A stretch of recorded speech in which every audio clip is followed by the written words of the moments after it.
General Hospital spoilers tease that Brennan is subtly but strategically expanding his influence in Port Charles, not with noise, but with precision, and the most dangerous part is that no one truly realizes the extent of the manipulation he's gradually establishing. Starting with small gestures. Stepping in as a seemingly understanding outsider who's always willing to help, Brennan slowly earns the trust of key figures, especially Carly, who's torn between lingering insecurity and loyalty to Jason. Brennan doesn't infiltrate through direct confrontation or threats, but through delicate shifts in the behavior and emotions of those around him. He operates through seemingly harmless advice, carefully calculated conversations, and a frightening ability to read people. He's in no rush. Brennan understands that true power doesn't come from fear, it comes when people begin placing their trust in the wrong hands. To do that, he must choose his next target wisely, someone influential enough to create a ripple effect if controlled, someone vulnerable, isolated, and longing for understanding and love. And now, Willow is the perfect candidate for Brennan's next phase. After enduring recent losses and trauma, Willow is in a more fragile mental state than ever.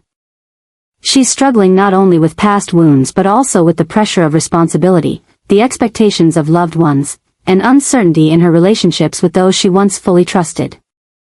Brennan, calm, empathetic in speech, with eyes that make people feel seen, quickly takes advantage of the void in Willow's mind, one she didn't even know existed. Unlike typical manipulators, Brennan doesn't force Willow to do anything. Instead, he plants vague questions, seemingly innocent doubts about the motives of those around her, especially Carly and Jason, the two most pivotal people in her life. He doesn't criticize outright, but gently brings up disappointments, a lack of openness, or things no one wants to admit. Each word is like a tiny needle piercing old wounds, making Willow start to question even her own emotions. Once Brennan shakes her sense of trust, guiding her towards psychological dependence becomes only a matter of time. The real danger doesn't lie in Willow herself, but in the chain reactions she might trigger if Brennan continues to manipulate her. A doubting Willow could fracture her already fragile bond with Carly, who's trying to mend broken ties. A Willow reliant on Brennan could push Jason out of her emotional sphere. More crucially, she could put Drew, who is already under subtle control by Dalton, in serious jeopardy, especially if her decisions push him over the edge. Brennan knows exactly how the domino effect works, and he's playing a long game where no single person is the ultimate target, they're just pawns. Vessels to dismantle the entire system. If Willow doesn't wake up in time, she won't just be a victim. She will become the most effective, and unintentional, weapon in Brennan's arsenal to expand his power.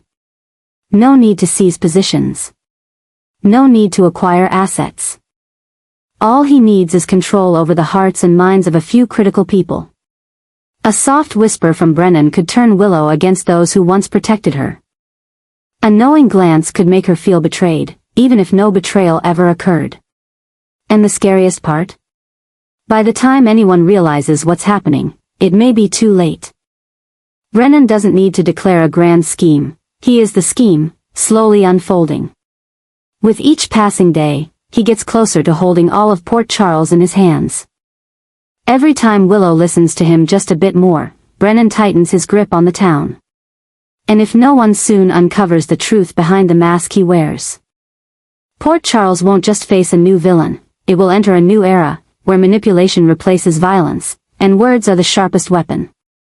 Once merely a quiet shadow slipping through the political and emotional corners of Port Charles, Brennan is now on track to become the most dangerous manipulator the town has ever seen, not through weapons or threats, but through a far more insidious toxin, psychological control. And he's achieved what no one thought possible, successfully poisoning Sonny, one of the most resilient and alert figures in the city's history. No one noticed the small changes in Sonny, his weakened judgment, uncharacteristic decisions, or emotional outbursts, because everyone attributed them to age, stress, or recent trauma. But now, the veil is lifting, and the truth is becoming clear. This was a long-term plan, executed with such subtlety it left no obvious trace. Poisoning Sonny wasn't just symbolic, it was Brennan's gateway into a new stage of power expansion. He knew that toppling Sunny didn't just mean taking down a man, it meant breaching the Corinthos ecosystem, a structure built on power, loyalty, and tight control from the top. Now that the head of that system is losing his grip, Brennan turns his attention to his next target, Michael, the unofficial heir. A central figure in the family with easily exploitable vulnerabilities. Michael is smart, resilient, and has learned to get back up after loss. He understands the price of loyalty. But he also bears unhealed cracks, a complicated relationship with Sunny, a lingering sense of manipulation from the past. And the burden of proving he's worthy of succeeding his father without repeating his mistakes. Brennan doesn't attack Michael with logic. He uses something far more dangerous, mental distortion. He doesn't persuade Michael to do wrong. He simply plants questions, sows seeds of doubt, and lets Michael, driven by his desire to be right, twist his own perceptions, reevaluate his family. And unknowingly become Brennan's pawn. This shift doesn't happen in one moment. It unfolds slowly, day by day, conversation by conversation, with Brennan always arriving at the right time. As a thoughtful friend. A quiet advisor. The only one brave enough to voice the things Michael is too scared to think. Michael starts to doubt Jason, wondering if Jason's loyalty to Sunny is so blind that it's dangerous. He begins to mistrust Carly, believing she manipulates others' emotions to maintain control. And most importantly, Michael begins to question himself, whether his past decisions were right, or just a product of an upbringing controlled by the previous generation. Once Michael starts down that path, Brennan barely has to do anything else. Sunny is out of the picture. Jason's loyalty can't reach a guarded Michael. Carly, no matter how sharp and clever, can't breach the wall of doubt Brennan has built. Drew, the only one who once truly connected with Michael in both political and familial contexts, is now a shadow of himself. Destabilized by memory manipulation and barely able to stay present. And that is exactly what Brennan wants. He doesn't want to destroy things himself. He wants others to burn down their own house. Driven by doubt, pressure, and the need to do the right thing. Brennan understands, when Michael begins to see himself as the only sane one in a family full of people clinging to illusions of power. He will isolate himself. And in that moment, Brennan, the only one who understands him, will be the only person Michael trusts. Once that happens, Brennan no longer needs to control, Michael will do it for him. The shock isn't just in Sunny's fall, it's in the silent collapse of the next generation from within. Brennan isn't launching an attack. He's building a new dynasty, starting by manipulating the hearts and minds of Port Charles's most influential figures. And when Michael, once expected to carry on the best of what came before, begins to change, the next shocks won't be surprises. They'll be the inevitable consequences of a long-planned, meticulous, ruthless scheme. Port Charles still doesn't realize the worst is yet to come. But by the time everyone sees the full picture, it'll be too late to turn back, because Brennan isn't just destroying a man, a family, or a legacy. He's rewriting the structure of power itself, and this time, he doesn't need to seize it. He only needs people to willingly give it to him. Brennan is pushing the boundaries of manipulation and betrayal to an entirely new level. He's no longer just controlling others through words or psychological strategy. Now, he has begun impersonating Carly herself, the very woman he once sought to win over, once stood beside, and once pretended to support. His motive isn't simply to mislead or deceive a specific individual. Brennan's goal is far grander, more dangerous, more insidious. He wants to seize everything Carly once had, once built, and once protected with her entire life. He wants to steal her identity, not by killing her, but by becoming her. From meticulously staged phone calls to financial and administrative requests, and even strategic moves in personal and business relationships. Brennan is quietly using Carly's name to re-establish his power in the shadows, where he is both the puppet and the puppeteer. While Carly is trying to juggle the chaos in her family, care for Sunny, protect Michael, and keep a safe distance from the tensions between Jason and Drew, the storm Brennan has stirred is growing behind her. This impersonation threatens not only Carly's authority but puts Willow in a position of deadly danger. Every decision, every command, every word sent out under Carly's name directly affects those closest to her, especially Willow, who is in an emotionally fragile state. Because of Brennan's impersonation, Willow has unknowingly been pushed into conflict with forces she doesn't even realize she's opposing, all the while believing that the orders and advice she receives are from Carly. Meanwhile, the real Carly is being questioned, pushed away, and seen as a traitor. Brennan, in the shadows, weaves a network of misunderstandings, division, and resistance, turning Willow into the pawn of a war she doesn't understand, an emotionally vulnerable sacrifice in a game controlled by a ruthless mind. This shift marks one of the most dangerous and chilling developments in the entire storyline, not just a plan of usurpation, but an act of living identity erasure. Brennan isn't killing Carly. He's making people stop believing she is who she says she is. He's making her closest loved ones begin to doubt her voice, her actions, and her intentions. And step by step, he isolates Carly perfectly. Worse yet, he makes her the villain in the eyes of those she loves most. As Willow begins to suffer due to the counterfeit decisions made under Carly's name, every consequence, from family division to broken trust, falls squarely on Carly's shoulders, plunging her into helplessness and despair. And Brennan doesn't need to do anything more, he simply continues playing the neutral party, sympathizing with Carly while supporting Willow, reinforcing his moral image just before delivering the final blow. The most haunting part of all this isn't just that Brennan is impersonating Carly, it's the escalating psychological war between the real Carly and Brennan. Carly knows what he's doing but can't prove it. Every piece of evidence has been blurred by him, and every attempt she makes to resist is seen as unstable, hysterical, or paranoid. She becomes a prisoner in her own identity, trapped in a warped version of herself, while Brennan continues to build his new throne of influence from the shattered pieces he has created. This is no longer just Carly versus Brennan. It's a battle between two selves, one fighting to hold on to her true identity amid distortion and betrayal, and the other slowly claiming every aspect of who she once was. And if no one sees the truth in time, Brennan won't just impersonate Carly, he'll completely replace her in the eyes of her family, her community, and in the hearts of those who once loved her most. This isn't just a shocking twist. It's a cold, calculated, merciless declaration of war, where the victor doesn't need to kill, only to erase someone's existence from belief. Willow stands at the edge of danger, and she doesn't even know it. Behind the mask of kindness, Brennan is lurking, quietly spreading chaos across Port Charles with methods that leave no trace, no gunfire, no open threats, just chilling precision. After successfully poisoning Sunny both physically and mentally, Brennan has now set his sights on Willow. This time, it's not just about destroying one person, it's about uprooting everything the Corinthos family once protected and cherished. Willow is not a random target.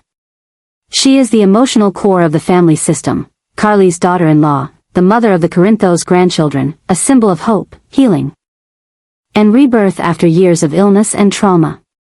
Brennan knows, if Willow is damaged, her health, her trust, her dignity, the collapse will ripple outward to everyone else.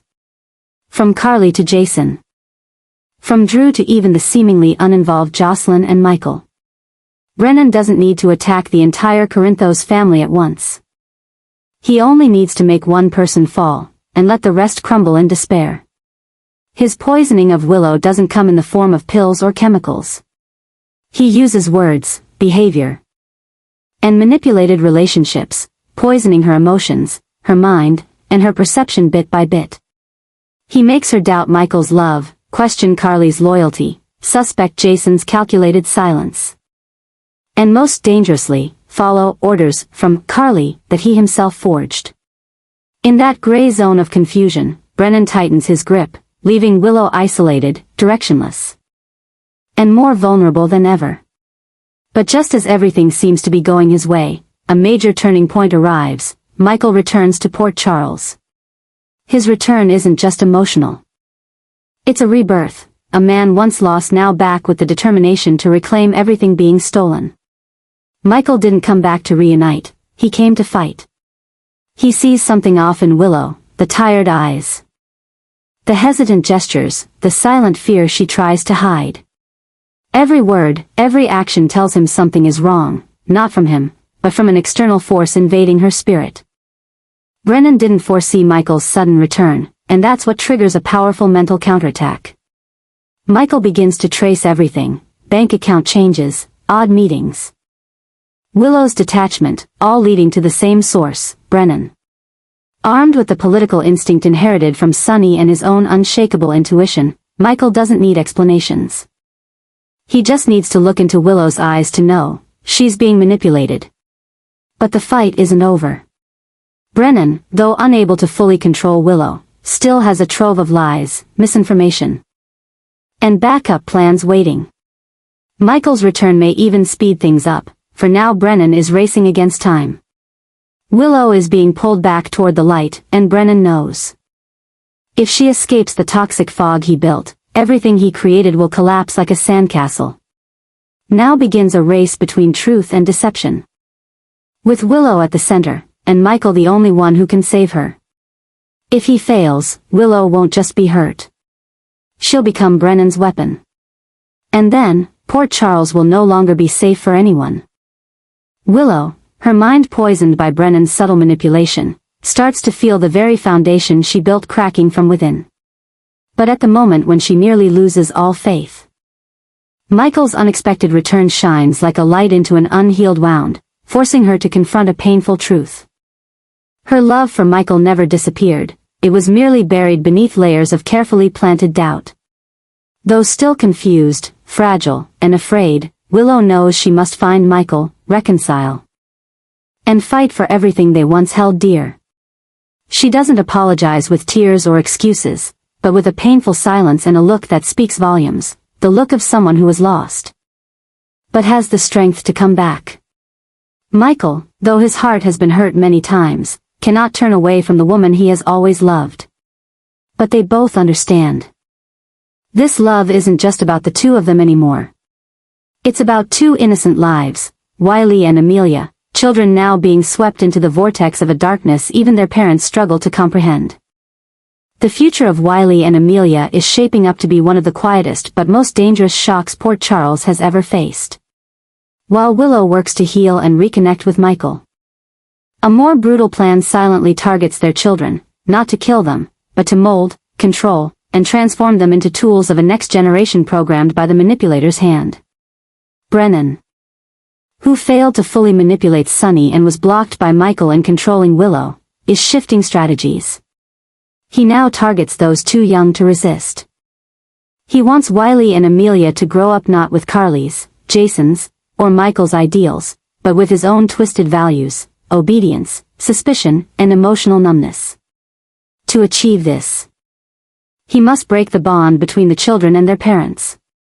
Every misinterpreted word from Willow, every falsified legal decision, every carefully orchestrated situation could cast doubt on Michael and Willow's custodial rights.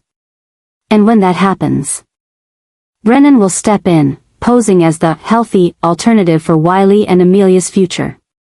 So, even as Willow fights to reconnect with Michael, a generational destruction plan looms behind them.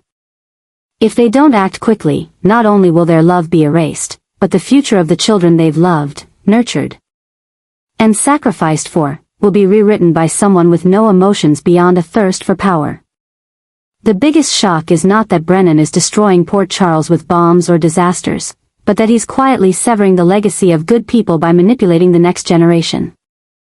By sowing doubt into children's hearts, stripping them of security, love, and the ability to distinguish right from wrong. Wiley and Amelia aren't just victims. They are symbols of a larger war, between freedom and control, between true family and a fake society built by those who lurk in darkness. If Willow and Michael aren't strong enough, if they let the past block trust in the present, then everything they sacrificed for their children will be lost in a silent war where the most powerful pawn is making others forget they're being led. And the most horrifying part? By the time the truth is finally revealed, it might already be too late. Wiley and Amelia may no longer be themselves. but 2 children growing up in Brennan's shadow. And the Corinthos legacy will end, not in blood, but in the hopeless silence of a generation stolen.